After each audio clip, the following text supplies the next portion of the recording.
Hello everybody, and welcome to this short presentation video in which I will address the importance of evidence-based policymaking in supporting RVA for migrants and refugees. My name is Alex Howells and I'm working at the UNESCO Institute for Lifelong Learning. This presentation will be structured into four main parts. First, I will provide a brief introduction to evidence-based policymaking in the lifelong learning policy context. In doing so, I will consider the role of monitoring and evaluation efforts in supporting lifelong learning policy development. Secondly, I will explore the importance of evidence-based policymaking in the context of RVA for migrants and refugees more specifically. Thirdly, I will share two key case studies that illustrate how evidence-based policymaking may support RVA for newcomers and people on the move in practice. Finally, I will share some brief action points that can be implemented to advance an evidence-based approach to support RVA for migrants and refugees. Before we zoom in to look at evidence-based policymaking to support RVA for migrants and refugees, I would like to take a moment to consider the success factor in the broader lifelong learning policy context. Collecting relevant data on lifelong learning opportunities as well as participation rates can support policymakers in focusing their efforts to support marginalised groups. This data can also help to understand why possibilities for lifelong learning may have lacked consistency, while pointing to where intervention may be needed. Information on lifelong learning and its impact can be gathered from many different sources, ranging from national censuses and regional statistical units to administrative data reported by schools and other educational institutions. Reports prepared by non-governmental providers and private sector companies may also be useful. Finally, specialised surveys and analyses featured in peer-reviewed publications can equally help to build up a picture of the effects lifelong learning has in a given context. However, the main challenge associated with an evidence-based approach to lifelong learning is identifying relevant and reliable data. This may cover areas like provision, access, participation, completion, quality, funding, learning processes, and learning outcomes. This challenge translates across to evidence-based policymaking to support RVA for migrants and refugees, which we will talk more about later. As such, expertise is needed to ensure data is carefully processed and analysed. In this framework, monitoring and evaluation efforts are crucial for the adoption of an evidence-based approach to lifelong learning. These should be both ongoing and systematic. Effective monitoring and evaluation for lifelong learning can support policymakers in better meeting the needs of all groups in society, while working towards the 2030 Agenda for Sustainable Development. Indeed, the agenda calls for lifelong learning to be monitored to ensure its quality for all. Monitoring focuses on regular information collection that supports progress towards meeting desired objectives and outcomes. Meanwhile, evaluation is more concerned with objectively and systematically assessing a continuing or completed policy, programme or project, along with its implementation, results and design. To find out more about developing effective monitoring and evaluation mechanisms to support a lifelong learning model, UIL's 2022 flagship publication, Making Lifelong Learning a Reality, a handbook, offers a useful reference point. In line with efforts to strengthen lifelong learning more broadly, an evidence-based approach to RVA is key. Before we consider how this can be achieved in practice, I will outline three key reasons why evidence-based policymaking is particularly relevant to advancing RVA systems that are inclusive of migrants and refugees. First, regular data collection on access and participation in RVA can help us to consider if groups like migrants and refugees are truly able to engage in such processes on a practical level. Where gaps are apparent, this data may be used to inform targeted outreach efforts moving forward. Second, data on completion, particularly where migrant and refugee beneficiaries are concerned, can help us to understand if existing processes are inclusive of newcomers or not, as well as the barriers they may face. Careful analysis of this data can in turn help to structure tailored guidance or counselling efforts looking ahead. It may also inform measures to make assessment practices more accessible. Finally, data on funding can help us to understand how costs may be reduced for learners and where cost-sharing models might be a possibility. In sum, the monitoring and evaluation of RVA can be used to inform the development of more inclusive, more effective, and more efficient systems and processes. I will now share two key cases that illustrate what an evidence-based approach to RVA can look like in practice. I will also consider how these approaches may support migrants and refugees in particular. First, India has been proactive in collecting and analysing skills data to support returnee migrants in finding work. This has directly supported skills matching.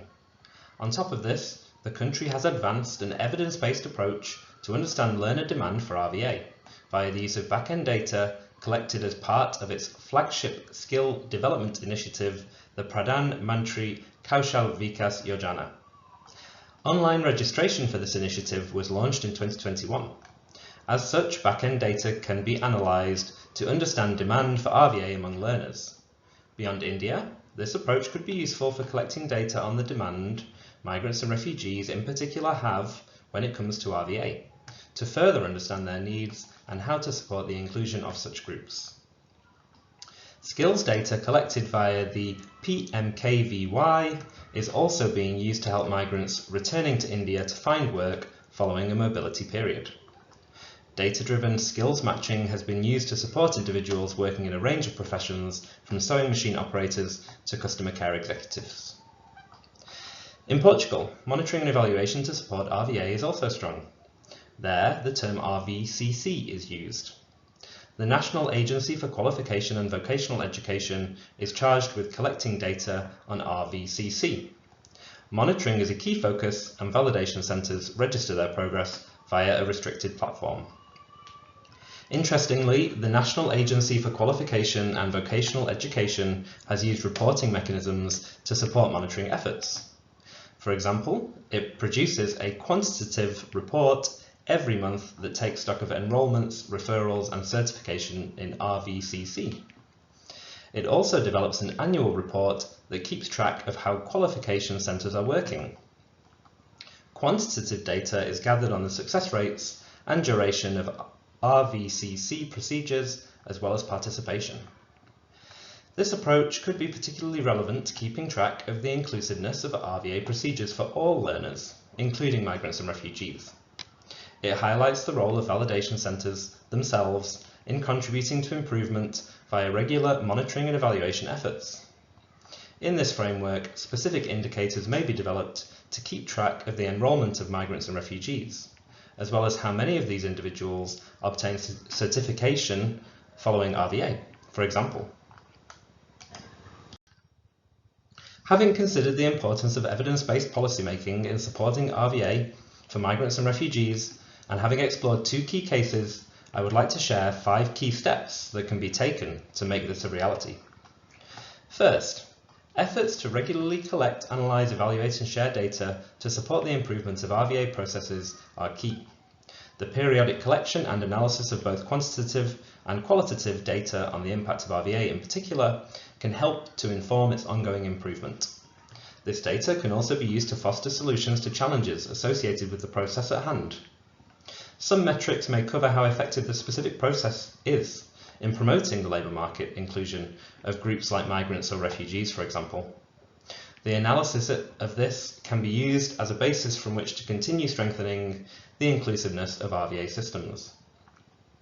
Secondly, conducting cost-benefit analyses of RVA initiatives that are inclusive of migrants and refugees can support ongoing improvement.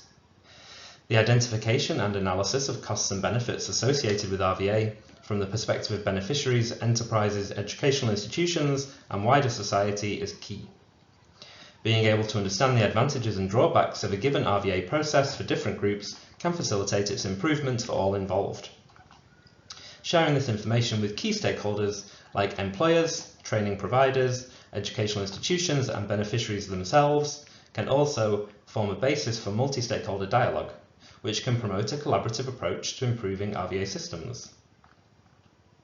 Thirdly, regularly collecting reliable data on skills needs can also support an evidence-based approach to strengthening our RVA processes that are inclusive of migrants and refugees. This can facilitate skills matching for all beneficiaries, including newcomers. It can also support returning migrants and reintegrating into their country of origin's labour market following a mobility period. However, in carrying out this step, it is important to ensure data on skills needs is trusted by all stakeholders. This brings me on to my next point. Fourthly, it is highly beneficial if multiple groups of stakeholders are brought on board from the start of efforts to advance evidence-based policymaking. You will cover collaborative multi-stakeholder buy-in in a broader sense in the following lesson of this course. However, I will just mention that research institutes, governmental departments, civil society organisations, private sector groups, training providers, and others are all well placed to collect, analyse and disseminate skills data, as well as evidence on the costs and benefits of specific RVA processes. When they work together to do this, and data sharing is encouraged, in a way that respects data privacy, the results can be particularly fruitful. Finally, and more specifically in relation to migrants and refugees, it can be helpful to disseminate factual evidence of the skills newcomers bring with them. In tandem with this, it can also be beneficial to share data on the socio-economic contribution of migrants and refugees to inform both policy and the wider public. Why does this matter? Ultimately, this information can be conducive to illustrating the multifaceted benefits of supporting such individuals in getting their prior learning recognised and promoting a wider climate of inclusion. Thank you very much for listening to this presentation, and good luck for the rest of the course.